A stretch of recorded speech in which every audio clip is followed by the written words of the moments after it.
શબ્દોમાં મહેકતી યાદો.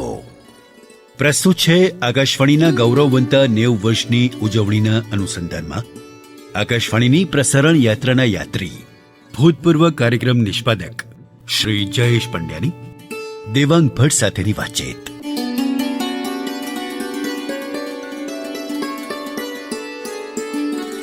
નમસ્કાર શ્રોતા મિત્રો, આકાશવાણીના ગૌરવમય 90 વર્ષની યાત્રામાં આજે આપણા સ્ટુડિયોમાં ઉપસ્થિત છે આકાશવાણીના ભૂતપૂર્વ પ્રોગ્રામ એક્ઝિક્યુટિવ, કાર્યક્રમ નિષ્પાદક કે જેમણે માઇક્રોફોનની પાછળ રહીને શ્રોતાઓની નાડ પારખીને નવીનતમ કાર્યક્રમોનું સર્જન કર્યું છે એવા જયેશ પંડ્યા. જયેશભાઈ, આપનું આકાશવાણીના સ્ટુડિયોમાં હાર્દિક સ્વાગત. નમસ્કાર શ્રોતા મિત્રો. જયેશભાઈ, આકાશવાણીમાં આપની સફર ક્યારથી અને કેવી રીતે શરૂ થઈ? ચોક્કસ 1991માં મે મહિનાની 18મી તારીખે મેં આકાશવાણી જોઈન કરેલું. એની પહેલા હું વિવિધ ભારતી રેગ્યુલર સાંભળતો હતો અને ક્યારેક એવું થતું હતું કે આમાં કામ કરવા મળે તો કેવું. હવે મારો વાંચવાનો છે ને એ મારો શોખ સ્કૂલમાં હતો ત્યારથી હતો. જી. એટલે હું રેગ્યુલરલી લાઇબ્રેરીમાં જઈ અને મેગેઝિન્સ અને છાપાઓ વાંચું. એટલે જનરલ નોલેજ મારું સારું હતું અને પછી સ્ટાફ સિલેક્શન કમિશનની એક્ઝામ હતી, એમાં હું બેઠો અને પછી હું પાસ થયો. એટલે આમ જોઈએ તો હું ડ્યુટી ઓફિસર તરીકે આવ્યો હતો. આ એક પ્રકારનું એક જુદા પ્રકારનો રોલ હતો કે જેમાં આ બીબીસીનું મોડલ હતું અને એમાં ડ્યુટી રૂમ એટલે એમાં કાર્યક્રમના 3 પ્રકાર હોય. રેડિયો કોઈ પણ ચાલતો હોય તો એમાં એક કાર્યક્રમ વિભાગ હોય, એક એન્જિનિયરિંગ વિભાગ હોય અને એક એડમિનિસ્ટ્રેશન હોય. તો આ જે છે એ પ્રોગ્રામમાં on the behalf of listeners radio સાંભળવાનો અને એના જે પ્રોગ્રામ્સ છે એની ક્વોલિટી કેવી છે, એની ગુણવત્તા કેવી છે, એમાં સુધારા વધારા શું થઈ શકે, એના અંગેની આખી જે ડિટેલ્સ છે એ ડ્યુટી ઓફિસર લખે અને એ રિપોર્ટ પછી બીજા દિવસે પ્રોગ્રામ મિટિંગમાં વંચાય. જી. એ પછી આપ કઈ સાલમાં પ્રોગ્રામ એક્ઝિક્યુટિવ બન્યા? હું 2005માં ફેબ્રુઆરી 2005માં પ્રોગ્રામ એક્ઝિક્યુટિવ તરીકે, એટલે એ મારું પ્રમોશન હતું અને મેં એ જોઈન કર્યું.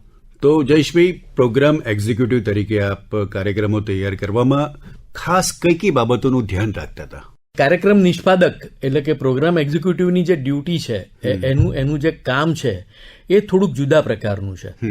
ધારો કે હું તમને ઉદાહરણ આપીને કહું ને તો ધારો કે વિજ્ઞાન કાર્યક્રમ કોઈ સંભાળે છે અથવા કોઈ મ્યુઝિક કાર્યક્રમ સંભાળે છે, તો મ્યુઝિકમાં એવું હોય કે અથવા યુથ કાર્યક્રમ સંભાળે છે તો તમારે ટેલેન્ટને સર્ચ કરવાની હોય, એના વિષયો કયા વિષય પર વાત કરવાની છે, અત્યારે રિલેવન્ટ કયા સબ્જેક્ટ છે જેની તમારો જે શ્રોતા છે જે તમને દેખી નથી શકતો, જે તમને માત્ર સાંભળે છે, એને આમાં રસ પડશે કે કેમ એ તમારે દરેક વખતે ધ્યાનમાં રાખવાનું છે. જી, બિલકુલ. એટલે એક જે સ્ટેજ માટે એવું કહેવાય કે પડદા પાછળના કલાકાર, એટલે પડદા પાછળ રહીને જે કામ થતું હોય છે એવું જ ઉત્તમ કામ પ્રોગ્રામ એક્ઝિક્યુટિવ્સ કરતા હોય છે. માઇક્રોફોન પર કદાચ સાંભળવા ના મળે તમને, પણ જે મૂળ જે આખો પ્રોગ્રામ ડિઝાઇન કરવાથી માંડીને બધી જ બાબતોનું એમણે ધ્યાન રાખીને આ કામ કરતા હોય છે. તો જયેશભાઈ, આકાશવાણી સમાજના તમામ વર્ગો અને વય જૂથને ધ્યાનમાં રાખીને કાર્યક્રમો બનાવતી હોય છે. જેમ કે આપણે બાળકોનો કાર્યક્રમ હોય છે, યુવા દોસ્તો માટેના કાર્યક્રમો હોય છે, મહિલાઓનો કાર્યક્રમ હોય છે, ખેડૂત ભાઈઓ માટેનો કાર્યક્રમ હોય છે, વડીલો માટેના કાર્યક્રમો, નાટકો, રૂપકો, સંગીત, ઘણું બધું આપણે એક ડિઝાઇન કરીને પ્રોગ્રામ બનાવતા હોઈએ છીએ. તો તમારી દ્રષ્ટિએ આ કાર્યક્રમનું જે નિર્માણ થાય છે એની પાછળ એક પ્રોગ્રામ એક્ઝિક્યુટિવ કેટલું વિચાર કરીને, કેવી રીતે, કેવા સંજોગોમાં, એને કઈ દ્રષ્ટિથી જોઈને કે શ્રોતાઓને એ એના હૃદય સુધી પહોંચે એના માટેના કેવા એફર્ટ્સ કરતા હોય છે, એની થોડીક વાત કરો. હવે એમાં એવું છે કે ધારો કે હું તમને ઉદાહરણ આપીને વાત કરું તો એક રૂપક બનાવેલું અમે. આમ પ્રચલિત પંક્તિ એવી છે કે જીવો અને જીવવા દો. પણ જે પરિસ્થિતિ છે સમાજની અને જે એન્વાયરમેન્ટની પરિસ્થિતિ, એન્વાયરમેન્ટ પરનો આ પ્રોગ્રામ હતો, તો એમાં અમે એનું ટાઇટલ છે ચેન્જ કર્યું કે જીવવા દેશો તો જીવશો. ક્યાં બાત હે. બરાબર છે. કારણ કે પેલા લોકો તમને કહેવા નથી આવવાના, પ્રાણીઓ કે પક્ષીઓ કે જે વનસ્પતિ છે, અને એના તમે જુઓ તો એના દુષ્પરિણામો અત્યારે આપણે જોઈ જ રહ્યા છીએ. તો તમારે સબ્જેક્ટ એવી રીતે પસંદ કરવાનો હોય અને પછી એમાં સ્ક્રિપ્ટિંગમાં બી તમે ઘણું બધું અંદર એડ કરી શકો. અને રૂપક એક એવો પ્રકાર છે રેડિયોમાં કાર્યક્રમનો કે જેમાં તમે કંઈ પણ વસ્તુ નાખી શકો તમે. જી. કવિતાની પંક્તિ પણ નાખી શકો, સંગીત પણ ઉમેરી શકો, એમાં ગીત પણ કોઈ નાખી શકો, અને ડાયલોગ્સ પણ મૂકી શકો, અને નાટક પણ નાખી શકો. જી. એટલે આ રીતે અમે કાર્યક્રમો આવી રીતે પ્લાન કરતા હતા. અને જુદા જુદા વિષયો પર, ધારો કે વિજ્ઞાન હોય કે વડીલો માટેનો કાર્યક્રમ હોય, તો ધારો કે વડીલોના કાર્યક્રમમાં અમે એવી રીતે લેતા હતા કે નિવૃત્તિ પછીની પ્રવૃત્તિ. બરાબર છે. મોટાભાગે એ એક સમસ્યા હોય છે. તો સાયકોલોજીસ્ટને બોલાવીને એની સાથે અમે વાત કરીએ કે ભાઈ આ એજ ગાળો છે, એમાં શું ધ્યાન રાખવું જોઈએ. હેલ્થથી શરૂ કરીને માનસિક સ્વાસ્થ્ય જાળવવાની જરૂર કેવી રીતે હોય, અને સમાજમાં પણ અમુક પ્રશ્નો થતા હોય તો એને કેવી રીતે સોલ્વ કરવા જોઈએ. તો આ રીતે જે કાર્યક્રમો છે એ અમે લોકો પ્લાન કરતા હતા. જયેશભાઈ, આપણે બહુ સરસ એક વાત કરી. એમાં મને એક પ્રશ્ન થાય કે આપણે આકાશવાણીમાં જે ફોર્મેટ છે, જે માહિતી પહોંચાડવાનું જે ફોર્મેટ છે, એ ટોક ફોર્મેટ હોય કે ડાયલોગ ફોર્મમાં હોય કે ડિસ્કશન હોય કે ઇન્ટરવ્યુ બેસ હોય, તો આ અલગ અલગ ફોર્મેટ કેમ, શા માટે, અને એનાથી શ્રોતાઓને શું ફરક પડે છે? હવે ધારો કે અત્યારે આપણે બે જણ વાત કરી રહ્યા છીએ, બરાબર છે. હવે મારી પાસેની માહિતી તમારે લેવી છે, એટલે હું અત્યારે એક એક્સપર્ટ તરીકે બેઠો છું. જી. અને તમે એક મારી પાસેથી કંઈક માહિતી કઢાવવા માટે મારી પાસે બેઠા. બિલકુલ. તો આમાં હું ધારો કે આવીને મારા વિષયની વાત કરું કે હું આમાં જોઈન થયો તો ફલાણું કર્યું હતું, ઢીકણું કર્યું હતું, તો એ રસપ્રદ નહીં બને. જી. પણ તમે મને પૂછશો અને હું જવાબ આપીશ, તો એ સંવાદ, કારણ કે આપણે સંવાદ સાંભળવા માટે જ ટેવાયેલા છીએ. જી. આપણા સમાજમાં, એટલે આપણા ઘરોમાં પણ સંવાદ જ કામ કરે છે. એટલે એવું નથી કે વાર્તાઓ ચાલતી હોય, વાર્તાઓ સાંભળવાની પણ ગમે, પણ સંવાદ પણ એનું અગત્યનું એક પાસું છે. એટલે તમારો વિષય છે ને, એ તમારા ફોર્મેટ નક્કી કરે છે. તો કે નાનકડા વિષય પર વાત કરી હોય કે આજની ગરમી, તો એની પર ટોક જ થાય. જી. પણ હવે એ જ એમાં તમારે ધારો કે કોઈક એક્સપર્ટને બોલાવીને આ ગરમીથી કેવી રીતે બચી શકાય એવું કેવું હોય, તો તમારે એક ડોક્ટરને બોલાવવો જોઈએ. જી. જી. પછી તમને એવું લાગે કે ઘણા બધા લોકો આનાથી અસરગ્રસ્ત છે, તો બે જે અસરગ્રસ્ત હોય એમને પણ બોલાવી અને તમે એક ડિસ્કશન પણ કરી શકો. એટલે તમે તમારું ફોર્મેટ એવી રીતે નક્કી કરો કે વિષય એક જ હોય, પણ એમાં જુદા જુદા ફોર્મેટ્સમાં કેવી રીતે કામ થઈ શકે, અને તમારો હેતુ શું છે એ નક્કી કરે છે તમારું, કે તમારો ફોર્મેટ શું હશે. બહુ સરસ વાત કરી જયેશભાઈ આપે. તો એક પ્રોગ્રામ એક્ઝિક્યુટિવ તરીકે કલાકારો અને નિષ્ણાતો સાથે એક સંકલનનું કામ પણ આપે કરવાનું હોય છે. જે તે વિષયને અનુરૂપ એ કલાકારને બોલાવવાના હોય છે કે વિષય નિષ્ણાતને બોલાવવાના હોય છે. તો એ આખું એક કોર્ડિનેશન આપ કેવી રીતે કરતા હો છો? હવે એમાં ઘણી બધી વાર એવું હોય છે. હું તમને એક લાઈવ ઉદાહરણ આપું ને, તો 2007 કે 2008માં અમદાવાદમાં ઇસ્કોન સર્કલ પર એક એક્સિડન્ટ થયો હતો, અને એમાં બે ગાડી વચ્ચેનો એક્સિડન્ટ હતો, ને એમાં એક છોકરો 10 ફૂટ ઉછળેલો, અને એક છાપામાં આનો ફોટો આવ્યો. એટલે એક એકદમ યુવાન છોકરો હતો, એણે આ જોઈને કીધું કે આ જોવાની કેવી મજા આવે, આ એક્સિડન્ટ આપણે હાજર હોય તો કેવી મજા આવે. એટલે આ એકચ્યુઅલ અને વર્ચ્યુઅલ વચ્ચેનો ડિફરન્સ હતો. એટલે મને એવો વિચાર આવ્યો કે આ બહુ ડેન્જરસ છે, આવો સવાલ પણ બહુ ડેન્જરસ છે, આવો વિચાર જ કેમ આવે. એટલે મેં ડોક્ટર અંસલ બચેત જે સાયકેટ્રિસ્ટ છે એમની જોડે વાત કરી, અને અમે એક પ્રોગ્રામ ડિઝાઇન કર્યો કે આભાસી વર્સિસ વાસ્તવિક દુનિયા, એટલે વર્ચ્યુઅલ વર્સિસ એકચ્યુઅલ વર્લ્ડ. તો પ્રોગ્રામ આ રીતે નક્કી થાય કે ભાઈ તમે સામે કંઈક જુઓ છો અને લોકોને રસ પડે છે એમાં, અને એમાં તમારો એક રોલ એવો પણ છે કે ધારો કે એમને રસ નથી પડતો, તો એમને રસ પડતા કેમ કરીને તમારી વાતને, તમારા મેસેજને મોકલવાનો છે એમને, એ પણ તમારી બ્રોડકાસ્ટર તરીકેની ફરજમાં આવે છે. બહુ સરસ વાત કરી જયેશભાઈ. અને મને એવું લાગે છે કે એક પ્રોગ્રામ એક્ઝિક્યુટિવ, જે પરફેક્ટ પ્રોગ્રામ એક્ઝિક્યુટિવ કહેવાય, એ કોઈ પણ વાતમાંથી અથવા તો આવા કોઈ પણ પ્રસંગમાંથી એના મગજમાં આખી વાત આવે કે આના પર પ્રોગ્રામ બનાવીએ, અને એ પછી એ કાર્યક્રમ સક્સેસ જાય, એનો આનંદ આખો અલગ હોય છે. તો એ સક્સેસ થવા માટે જે એ કન્ટેન્ટ ક્રિએટરનું કામ પણ બહુ અગત્યનું કામ છે પ્રોગ્રામ એક્ઝિક્યુટિવ માટે. તો કન્ટેન્ટ ક્રિએશન વિશે આપ શું કહેશો, કે એ કેવી રીતે તમે તૈયાર કરતા હતા, કેવી રીતે વિચારતા હતા, એની થોડી વાત કરો.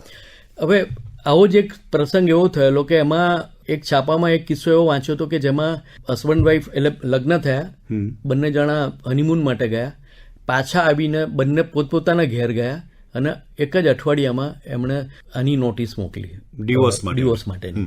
હવે આમ શોકિંગ, અને આ વાત છે 10 વર્ષ પહેલાની. એટલે એ વખતે હું દમણમાં હતો, અને વિચાર્યું, અમે ડિસ્કશન કર્યું મીટિંગમાં, તો એમને એવું થયું કે આવું તો નહીં થવું જોઈએ, આ જે આખી વાત છે એ સમાજ માટે યોગ્ય નથી. પછી એવું વિચાર્યું કે આવા ઉદાહરણો વધે એની સામે તમારી પાસે સમાજમાં એવા પણ કપલ્સ છે કે જેમણે 30, 35 કે 40 વર્ષ લગ્ન જીવનના સાથે ગાળ્યા છે અને ખૂબ સરસ રીતે ગાળ્યા છે, સુવર્ણ જયંતિ ઉજવેલી છે એમણે. તો મને એવું થયું કે આની પર એક પ્રોગ્રામ કરીએ આપણે. એટલે એવા કપલ્સને અમે 13 એપિસોડ્સ રેકોર્ડ કર્યા હતા એના, અને એમાં એ લોકોને એમના જે સંભારણાઓ હતા, બંને જણાએ કેવી રીતે એ જે સહજીવન હતું એમનું એ શરૂ કરેલું અને ક્યાં સુધી પહોંચ્યા હતા. તો એમાં હવે ઇકોનોમિક કન્ડિશન સારી ના હોય ત્યાંથી સરસ રીતે પહોંચ્યા એવું, પત્ની બહુ ભણેલી ના હોય અને પતિ પ્રોફેસર હોય એવા પણ કપલ્સ હતા. તો અમે એવા 13 એપિસોડ્સ કર્યા એમાં, અને એનું ટાઇટલ રાખ્યું હતું કેવારે મળેલા મનના મેળ. ક્યા બાત, ક્યા બાત. એટલે કે જેમાં તમારે સમાજને કશુંક આપવાનું છે, તો તમારે એના જજ નથી થવાનું, એને શું કરવાનું એ નક્કી નથી કરવાનું, પણ તમારે એની પાસે એને પીરસવાનું છે કે આટલું આટલું છે. પછી એની સમજણ અને એની ઈચ્છા મુજબ એ તમે જે પીરસશો એ બ્રોડકાસ્ટમાં એ સ્વીકારશે. અને જયેશભાઈ, મને તો ખ્યાલ છે કે આકાશવાણીના કાર્યક્રમોથી ઘણા બધામાં સુધારો પણ જોવા મળ્યો છે, અને એવા પત્રો પણ ઘણા બધા આવતા હોય છે કે આ કાર્યક્રમ સાંભળીને અમારામાં આટલો ફેરફાર થયો, અથવા તો રૂબરૂ આવીને પણ ઘણા બધા લોકોએ કીધેલું છે. એટલે એ સમાજમાં એનું પ્રતિબિંબ તો તમારા કાર્યક્રમોનું પડતું જ હોય છે. બિલકુલ. હું તમને એક ઉદાહરણ, જો તમે પરમિશન આપો તો હું તમને આપું કે મન મોતી અને કાચ કરીને એક અમારી સિરિયલ હતી ને, એમાં એક એપિસોડ અમે હોમોસેક્સ્યુઅલિટી પર કરેલો, અને આ વાત કરું છું 98ની, જેમાં જે વખતે આવા વિષયને કોઈ અડે પણ નહીં, એટલે છોછ હતો એ કોઈ વિષય પ્રત્યેનો. શનિવારે એનું બ્રોડકાસ્ટ થાય 9:30 થી 10, રવિવાર રજા હોય, પછી સોમવારે એકવાર ઓફિસ આવે ને તો મને ડ્યુટી ઓફિસરે એવું કીધું કે બહાર એક ભાઈ બેઠા છે પ્રજ્ઞાચક્ષુ, અને એ તમને મળવા માંગે છે. એટલે મેં કોઈ ચોક્કસ મળી લઉં. એટલે હું એમની પાસે મળવા ગયો, તો મને કે સાહેબ મેં એપિસોડ સાંભળ્યો અને મારે આ ડૉક્ટર પારસ શાહને, જેમનો એપિસોડ હતો, જે એક્સપર્ટ તરીકે જેમણે વાત કરી હતી, એમને મારે મળવું છે. એટલે મેં પારસભાઈને ફોન કર્યો, મેં કહ્યું સર આવી રીતે છે. તો મને કે વાંધો નહીં, તમે એમને મોકલી દો. એટલે મેં એમની પાસે એમને મોકલી દીધા. હવે પછીથી પારસભાઈએ મને કીધું ત્યારે મને ખબર પડી, મેં એ વ્યક્તિનું નામ નથી પૂછ્યું, બરાબર છે. એટલે આપણી પર ભરોસો રાખીને એક માણસ, આ વ્યક્તિ ભુજથી આવેલી, એટલે actually he was involve in homosexuality, બરાબર, અને એમના લગ્ન થવાના હતા. એટલે એમને એવી ચિંતા હતી કે આ ડોક્ટરે કીધું જે પ્રમાણે હું અત્યારે જો આનાથી અસરગ્રસ્ત થઉં, HIV પોઝિટિવ હોઉં, તો મારી આગળની જિંદગી ખરાબ થાય. એટલે હવે ડોક્ટરનો પક્ષ જુઓ તમે, કે ડોક્ટરે એ વખતે એલિઝા ટેસ્ટ થતો હતો, એ 600 રૂપિયાનો ટેસ્ટ થતો હતો, અને આ વાત કરું છું 98ની. એ ટેસ્ટ એમણે કરાવડાવ્યો, એમાં એ ટેસ્ટમાં રિપોર્ટ નેગેટિવ હતો. એટલે પછી એમણે કીધું કે ઓકે, અત્યારે એઝ ઓફ ટુડે તમે સેફ છો, પણ now onwards don't involve in to such activity. હવે તમે સમજો, આવી વ્યક્તિ, એક પ્રજ્ઞાચક્ષુ વ્યક્તિ 400-500 કિલોમીટરથી અહીંયા આવે, આ ભરોસો આકાશવાણીનો છે. બિલકુલ, બિલકુલ. અને આ ભરોસા માટે આપણે ક્લેમ નથી કરી શકતા. આ ભરોસો આપણા જે પૂર્વ સૂર્યો હતા, જેમણે આ એક આખી એક જે ઊભી કરેલી હતી, ઇમારત ઊભી કરેલી હતી, એમાં માત્ર આપણે એક ટેકો કર્યો છે. બિલકુલ, બિલકુલ. જયેશભાઈ, બહુ સરસ વાતો થઈ રહી છે. તો હવે આકાશવાણીમાં એક ઓબીનું પણ બહુ જ મોટું મહત્વ હોય છે, કે કોઈક ચોક્કસ વિશેષ કાર્યક્રમ હોય અને આપણે સ્થળ પર જઈને એનું ધ્વનિમુદ્રણ કરવાનું હોય છે. તો એ આખી ઘટના એ અમારા શ્રોતાઓને થોડું સમજાવશો કે કેવી રીતે ઓબીનું કાર્ય પૂરું થતું હોય છે? હવે આમાં હું તમને ઓબીમાં છે ને, અમે એક આખી સિરીઝ કરેલી. 2000ની સાલમાં એવું થયેલું કે 97, 98, 99માં છે ને, ગુજરાતમાં દુષ્કાળની પરિસ્થિતિ હતી. એટલે એક આદેશ એવો આવ્યો કે ભાઈ આ જે દુષ્કાળની પરિસ્થિતિ છે એમાં જે રાહત કામો ચાલે છે અને જે NGOs કામ કરે છે, સરકાર કામ કરે છે, તો કાર્યો જે છે એ હાઇલાઇટ થવા જોઈએ અને લોકો સુધી પહોંચવા જોઈએ, મેસેજ પણ પહોંચવો જોઈએ. તો અમે એક સિરીઝ હતી જે એનું નામ હતું પડકાર અને પુરુષાર્થ, અને એના અમે લગભગ 26 એપિસોડ્સ કર્યા હતા.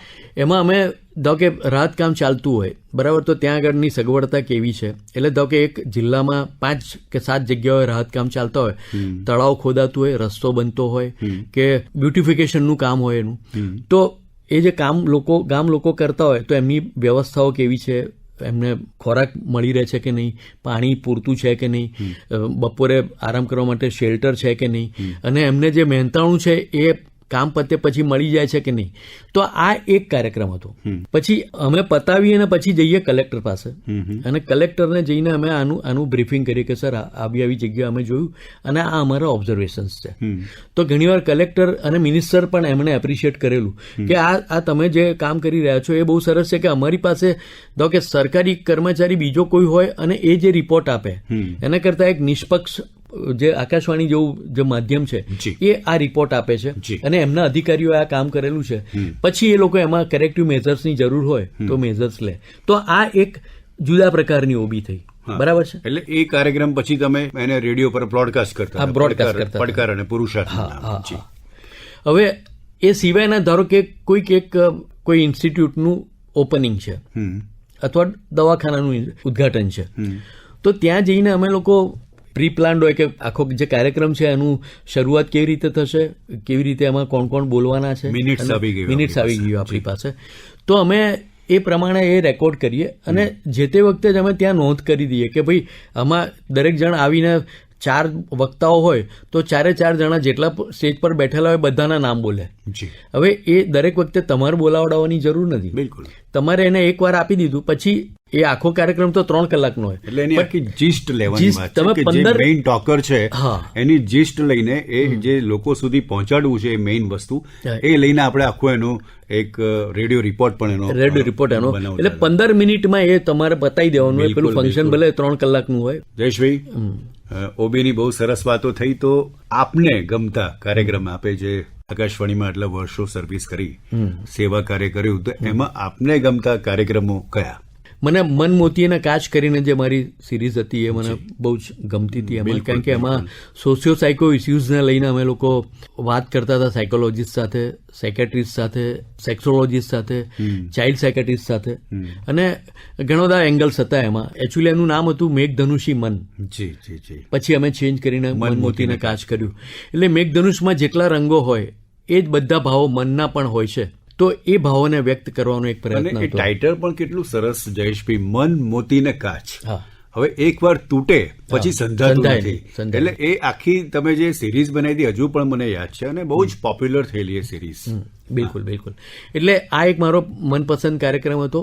પછી એક પારુલ વ્યાસ મારા સિનિયર હતા, લોક સમસ્યાની સંસદ કરીને એક કાર્યક્રમ કરતા હતા કે લોકોની જે સમસ્યા છે તો એનો ઉકેલ કેવી રીતે લાવી શકાય. ધારો કે કોર્પોરેશનનો કોઈક એક વિભાગ છે અથવા પોસ્ટલ કોઈ ઇસ્યુઝ છે તો પોસ્ટ વિભાગના જે ઇસ્યુઝ હોય એને લગતા એ જાહેરાત કરીને એમની પાસેથી પ્રશ્નો મંગાવે અને પછી એ પ્રશ્નો જે હોય એ જે હાયર ઓથોરિટીઝ હોય એમને આપે. એ લોકો એને સ્ક્રુટિનાઇઝ કરે અને પછી જે તે સમસ્યાઓનો ઉકેલ જેમણે પત્ર લખ્યો હોય એમની હાજરીમાં જ કરે. એટલે આ જેને કહેવાય કે એનો ઉકેલ પણ ત્યાં જ આવે અને ત્યાં સમાધાન પણ એમને મળી જાય. અને એવું બી કે આમાં અત્યારે જે કંઈ પરિસ્થિતિ છે એ પ્રમાણે આટલા થોડા વખત પછી થશે. એટલે આવા ઉકેલોના પણ કાર્યક્રમો આપણે થતા હતા. એટલે એ મારો એક મનપસંદ કાર્યક્રમ હતો. ઘણા બધા કામો તમે કર્યા છે. એક સાયન્સમાં પણ તમે ઘણા બધા કામો કર્યા છે. એની થોડી વધારે વાત કરશો તો મજા આવશે. ચોક્કસ. 2005માં વિજ્ઞાન પ્રસાર, એટલે વિજ્ઞાન પ્રસાર છે ને એ દિલ્હીમાં સાયન્સ એન્ડ ટેકનોલોજી ડિપાર્ટમેન્ટનું એક ઓટોનોમસ બોડી છે અને વિજ્ઞાનના પ્રસારના કાર્યક્રમો રેડિયો અને દૂરદર્શન બંને પર કરે છે. અને એ લોકોની સાથે વિક્રમ સારાભાઈ કોમ્યુનિટી સાયન્સ સેન્ટરે એક જર્ની એલોંગ ધ કોસ્ટલાઇન, એટલે આપણી જે કચ્છથી શરૂ કરેલી નારાયણ સરોવરથી શરૂ થઈને સાઉથ ગુજરાતમાં ત્યાં સુધીની જે આખો કોસ્ટલાઇન છે એની પર એમણે એક ડોક્યુમેન્ટ કરેલું જેનું ગુજરાતી અમે કર્યું સાગર ને સથવારે. અને એમાં એ જે કોસ્ટલાઇનમાં જે બી સ્થળો છે, જે લોકો વસે છે અને જે ઉદ્યોગો છે એની જે પરિસ્થિતિ છે એના પરનો આખો એક ચિતાર હતો. પછી 2009 છે ને એ ઇન્ટરનેશનલ યર ઓફ એસ્ટ્રોનોમી હતું, ખગોળ વિજ્ઞાન પરનું. એટલે ટેલિસ્કોપને 100 વર્ષ થયેલા એની શોધને, તો એની પરનો આ એક વિજ્ઞાન પ્રસાર એક કાર્યક્રમ આપ્યો હતો કે આની પર એક કાર્યક્રમ બનાવો. એટલે અમે એનું ટાઇટલ રાખેલું નિરખને ગગનમાં. અને એમાં આપણા મિત્ર કમલેશ મિશ્રા એને અમે બંને જણ પ્રોડ્યુસર હતા અને એના અમે 52 એપિસોડ્સ કર્યા હતા. અને દર અઠવાડિયે આકાશ દર્શન, એમાં દર સોમવારે બ્રોડકાસ્ટ થતો હતો રાત્રે 9:30 વાગે. તો એ વખતે આકાશમાં તારાઓની સ્થિતિ શું હશે એ જે ચિતાર હતો એ મનુભાઈ જાનીએ લખ્યો હતો અને અમે દર અઠવાડિયે એને બ્રોડકાસ્ટ કરતા હતા. બરાબર છે. પછી 2010નું વર્ષ હતું ને એ ઇન્ટરનેશનલ યર ઓફ બાયોડાયવર્સિટી હતું. જી. એમાં અમે એક સિરિયલ કરી હતી બહુ રૂપા વસુંધરા. 2011માં ઇન્ટરનેશનલ યર ઓફ કેમેસ્ટ્રી હતું અને એની પર અમે સિરિયલ કરી હતી અહો રસાયણ અહા જિંદગી. જી. અને એમાં જે પાત્રો હતા એના નામ બહુ રસપ્રદ છે, શ્રોતાઓને પણ મજા આવશે સાંભળવામાં. ઓક્સી, દીપક, એકવા અને ઉદ્દીપક. એટલે જો કેમિસ્ટ્રી તમને ખ્યાલ હોય તો ઓક્સિજન એનું ઓક્સી એટલે ફિમેલ, દીપક એટલે આગ, એકવા એટલે પાણી અને ઉદ્દીપક એટલે જે પ્રક્રિયામાં ભાગ ના લે પણ એ પ્રક્રિયાને ઝડપી બનાવે. એટલે ખરા અર્થમાં જે આપણે કહીએ છીએ બહુજન હિતાય બહુજન સુખાય, અને આકાશવાણીએ ખરા અર્થમાં સમાજને શિક્ષિત કરવાનું કામ કર્યું છે, સમાજને માહિતી પૂરું પાડવાનું કામ કર્યું છે. મનોરંજન તો આપણે આપતા જ હોઈએ છીએ, પણ એક સરસ સંસ્કાર સિંચનનું પણ કામ કર્યું છે ને લોકોને આવા કામો કરીને પણ બહુ મોટું યોગદાન આપ્યું છે. તો જયેશભાઈ, અત્યારના આધુનિક યુગમાં પોડકાસ્ટ અને લાઈવ સ્ટ્રીમિંગ એપ્સને કારણે રેડિયો પ્રસારણમાં શું બદલાવ આવ્યો છે આપની દ્રષ્ટિએ? હા, એટલે હવે પ્રશ્ન એ છે કે બેસીને સાંભળે એવું તો હવે ઘરમાં પણ નથી રહ્યું. જી. તો ઓપ્શન્સ છે, તો હવે એમાં એવું છે કે એ લોકો ધારો કે રેડિયો હવે મોબાઈલ્સમાં પણ અવેલેબલ છે, એમાં પણ સાંભળી જ શકાય છે. મનોરંજન માટે એમની પાસે વધારે સારા ઓપ્શન્સ છે. પણ હું તમને કહું તો ધારો કે એક બહુ જ પોપ્યુલર અત્યારે કોમ્યુનિટી રેડિયો સ્ટેશન્સ, એવા એક સ્ટેશન સાથે હું પણ જોડાયેલો છું. તો એ જે સ્ટેશન છે એ ખૂબ સરસ કામ કરી રહ્યા છે ને. ગુજરાતમાં 12 થી 14 કોમ્યુનિટી રેડિયો સ્ટેશન્સ છે, અમદાવાદમાં 4 છે અને ઓલ ઓવર ઇન્ડિયા 530 કરતાં વધારે રેડિયો સ્ટેશન છે કોમ્યુનિટી રેડિયો, જે નેરોકાસ્ટિંગ જેને કહેવાય કે નાની જગ્યાઓના જે વર્ગ છે એના માટેના કાર્યક્રમો હોય. બિલકુલ. એટલે આમ એવું છે કે પ્રકાર બદલાયો છે, પણ લોકોને હજી સાંભળવાની એમની સમસ્યાઓ વિશેની વાત હોય અથવા એમના કોઈ ઉકેલની વાત હોય અથવા કોઈ ઇન્ફોર્મેશન હોય, એમને માહિતી જોઈએ જ છે. ચોક્કસ અત્યારે પરિવર્તન થઈ રહ્યું છે. થોડા વખત પછી આ જે પરિસ્થિતિઓ છે એનાથી પણ બહાર નીકળવા માટે લોકો ક્યાંક ને ક્યાંક સાંભળવાનો તો પ્રયત્ન કરશે જ, કારણ કે આ બહુ સ્વાભાવિક ક્રિયા છે સાંભળવાની. એના માટે તમારે કોઈ પ્રયત્ન નથી કરવો પડતો. અને એવું કહેવાતું હોય છે જયેશભાઈ આમ તો કે તમે જોયેલું કદાચ ભૂલી શકશો પણ કાને સાંભળેલી વસ્તુ ક્યારેય ભૂલાતી નથી. બિલકુલ. એટલે રેડિયોનું કામ એ પણ બહુ મોટું છે. રેડિયો પરથી જે કંઈ પણ આપણે શ્રોતાઓને આપીએ છીએ એ એમના મન હૃદયમાં સચવાયેલું રહેતું હોય છે. તો જયેશભાઈ, ફેક ન્યૂઝના જમાનામાં આકાશવાણીએ હજુ પણ પોતાની વિશ્વસનીયતા જાળવી રાખી છે, તો એના વિશે આપ શું કહેશો? કારણ કે એ તો સત્ય છે, 100% સાચી દીવા જેવી બાબત છે. બિલકુલ. કે આકાશવાણીની વિશ્વસનીયતા વિશે કોઈએ ક્યારે શક કર્યો જ નથી. બિલકુલ. અને આપણે જે સમાચાર આપીએ છીએ એ આપણે માત્ર સમાચાર આપીએ છીએ, કોઈ એનાલિસિસ નથી આપતા, કોઈ વ્યૂઝ નથી આપતા, કોઈ બે જણાને બેસાડીને પેલી જે ડિસ્કશન એટલે જે મુદ્દાઓ હોય જ નહીં એવા મુદ્દાઓ ક્યાંકથી લાવીને વાત કરવા વાળી વાત પણ આપણે ક્યારેય કરતા નથી. એટલે આજ અને વિશ્વસનીયતાની વાત કરો તો આજે પણ એવું લાગે કે તમે આકાશવાણીથી સમાચાર છે તો ચોક્કસ ઓથેન્ટિક છે. બિલકુલ. તો જયેશભાઈ, આપે રેડિયો પરથી સાંભળેલો કોઈ આપનો મનગમતો કાર્યક્રમ કે જેનાથી આપ ખૂબ જ પ્રભાવિત થયા હો? વર્ષો પહેલા મેં લતા મંગેશકરની એક મુલાકાત વિવિધ ભારતી પરથી સાંભળેલી. હરીશ ભીમાણીએ મુલાકાત લીધી. જી. અને બાકી તો એમણે ઘણી બધી વાતો ફિલ્મ જગતની કરી. એમણે પછી એમણે એક સવાલ એવો કર્યો કે લતાજી, અગલે જન્મ મેં આપ ક્યાં બનના પસંદ કરોગી? એટલે લતાજીનો જવાબ જે હતો એ જબરજસ્ત જવાબ હતો. એમણે કીધું કે અગલે જન્મ મેં એક આમ औरत बनना पसंद करूंगी. એટલે હરીશ ભીમાણીએ કહ્યું કે ये जानते हुए भी कि एक आम औरत की कितनी सारी कठिनाइयां होती है. પછી જે જવાબ હતો લતાજીનો કે एक आम औरत की कठिनाइयां सारी दुनिया जानती है, लेकिन एक लता मंगेशकर की कठिनाइयां सिर्फ लता जानती है. क्या बात है. હવે એટલે આ પ્રકારના જે કાર્યક્રમો હતા મુલાકાતના, ફિલ્મ મ્યુઝિકના, એણે ક્યાંક ને ક્યાંક આપણને જીવવાનું કેવી રીતે એ પણ શીખવાડ્યું છે. બિલકુલ. અને તમારે શું નહીં કરવાનું એ પણ શીખવાડ્યું છે. બસ આજે તમે કેવી રીતે જીવવાનું ને કેવી રીતે આગળ વધવાનું અને કામમાં પણ એવી રીતે તમારે શું શું કરવું, શું ના કરવું, તો આ બધું ઓફિસમાં આવ્યા પછી તમારી દ્રષ્ટિએ એવી કઈ વ્યક્તિ છે, એવા કયા ઓફિસર હતા કે જેમના થકી તમે ઘણું બધું શીખ્યા? 2 નામ હું લઈશ. એક પદ્મશ્રી તુષાર શુક્લ અને બીજા સાદિક નૂર પઠાણ. આ બંને પાસેથી હું ઘણું શીખ્યો છું. ઘણીવાર બેસીને સામે અથવા ઘણીવાર એમને કામ કરતા જોઈને શીખ્યો છું. અને બહુ સહજતા જે હોય કાર્યક્રમમાં, જે સહજતા લાવવી જી એ એમનામાંથી શીખ્યો છું. બિલકુલ. તુષારભાઈના ઘણા બધા કાર્યક્રમો, એમના ગઝલદાની એક કાર્યક્રમ હતો, એક મહેફિલ કાર્યક્રમ હતો, કંકુનો સૂરજ કાર્યક્રમ હતો. કેવી રીતે બોલવાનું, શું બોલવાનું અને શું નહીં બોલવાનું, જી અને શું ભાવ હોય, એ ઘણું બધું એમની પાસેથી શીખ્યો હતો. કાર્યક્રમનું પ્રોડક્શન, રજૂઆત કેવી રીતે કરવાની, એડિટિંગ કેવી રીતે કરવાનું, મ્યુઝિક મિક્સિંગ કેવી રીતે કરવાનું, શું મિક્સ કરી શકાય, અવાજનું લેવલ શું હોય અને મ્યુઝિક કેવી રીતે આવે અંદર, ઇન્સ્ટ્રુમેન્ટ્સ કેવી રીતે અંદર ઇન્સર્ટ કરી શકો તમે, એ બધું સાદિક નૂર પઠાણ પાસેથી શીખ્યું. બિલકુલ બિલકુલ.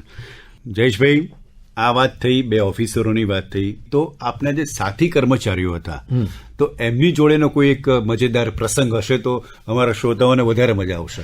ચોક્કસ. હવે અત્યારે જે આકાશવાણી અમદાવાદના પ્રોગ્રામ હેડ છે જી હિતેશભાઈ મવાણી, અમે બંને જણ સાથે આહવામાં હતા 2005 થી 2008. અને આહવા તમને ખબર છે, ડાંગ એટલે આખો આદિવાસી વિસ્તાર છે. બિલકુલ. તો અમને એવું થયું કે કશુંક સરસ અહીંયા કામ કરીએ આપણે. ત્યાં આગળ એ લોકોની થાળી કથા, આદિવાસીઓની થાળી કથા, બિલકુલ, એમાં એ લોકો કણશ્રી દેવીની કથા એટલે ધાન્યની દેવીની કથા, પછી એક કુકણા રામાયણ અને એક ડુંગર દેવની પૂજા, જી આ 3 એમની થાળી કથાઓ આખી રાત ચાલે. એટલે એમાં એવું હોય કે એક કાંસાની કથરોટમાં એક વચ્ચે એક સળી વાંસની એને એ લોકો મૂકી દે, મીણથી એનો બેઝ બનાવે અને પછી એને છેડે એટલે એક સૂર નીકળે એમાંથી, અને પછી આગળ પાછળના 2 સૂર એટલે કુલ 3 જ સૂરમાં એ લોકો આખી થાળી કથા, એમની આખી જે લાઈફસ્ટાઈલ છે જી એના વિશેની વાત કરે. એટલે અમે આ રેકોર્ડ તો કરી, પછી થયું કે આ જે ભાષા, આ બોલી જે છે કુકણા બોલી, એ સાંભળવા વાળા લોકો કેટલા, અને આ શું છે, આમાં કહેવા શું માંગે છે, કેવી રીતે ખબર પડશે. પછી અમે એનું ટ્રાન્સલેશન પણ કરાવ્યું ગુજરાતીમાં, અને એ ડોક્યુમેન્ટેશન છે એ ટોટલી લગભગ 40 કલાકનું રેકોર્ડિંગ છે, એ આહવા સ્ટેશનમાં છે.